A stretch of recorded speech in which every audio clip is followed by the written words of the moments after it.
Innovation idea showcasing, এই তিনটা টার্মের মধ্যে কিন্তু সূক্ষ্ম কিছু ডিফারেন্স আছে। যখন আমাদেরকে চিঠি আসলো আমাদের কাছে এই প্রোগ্রাম আয়োজনের জন্য, আমি প্রথমেই একটা প্রশ্ন করেছিলাম যে এই তিনটা টপিক শিক্ষার্থীরা বুঝবে কিনা, কারণ স্টার্ট আপ কি এটা হয়তো এখনো অনেকের কাছে ক্লিয়ার না।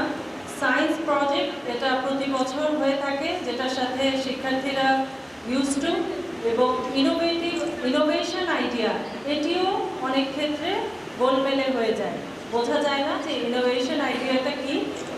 এই তিনটা টপিকের মধ্যে সূক্ষ্ম যে পার্থক্য আছে সেটা বুঝে যারা এখানে প্রজেক্ট উপস্থাপন করতে পেরেছে, আমি বলবো যে তারা আসলে যথার্থই মিনিংটা ধরতে পেরেছে। যার যার লেভেল থেকে প্রত্যেকেই চেষ্টা করেছে তাদের বেস্ট উপস্থাপন করার জন্য। আমাদের নাটোর জেলা কিন্তু চন্দ্রনবিল অধ্যুষিত জেলা, পাশাপাশি আমাদের নাটোর সুগার মিল আছে, আমাদের একটি অন্যতম প্রতিষ্ঠান।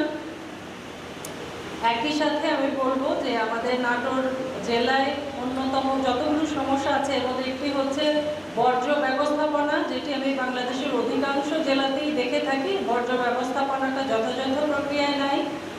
ট্রাফিক ম্যানেজমেন্ট সিস্টেম এটিও আমাদের যথাযথ না, এখনও অনেক ল্যাকিংস আছে।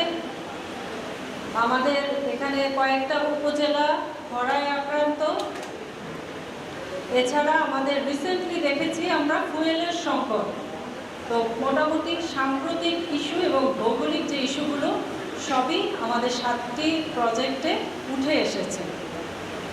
স্টার্ট আপ যে আইডিয়া, এখানে বলা হয়েছে যে কিছু কাজ হবে যেটি কিনা এলাকা ভিত্তিক, এলাকার কোনো সমস্যাকে সর্ট আউট করার জন্য, এবং একই সাথে এখানে উদ্যোক্তাও তৈরি হবে, জনগণের যেন একটা কর্মসংস্থানেরও ব্যবস্থা হয়।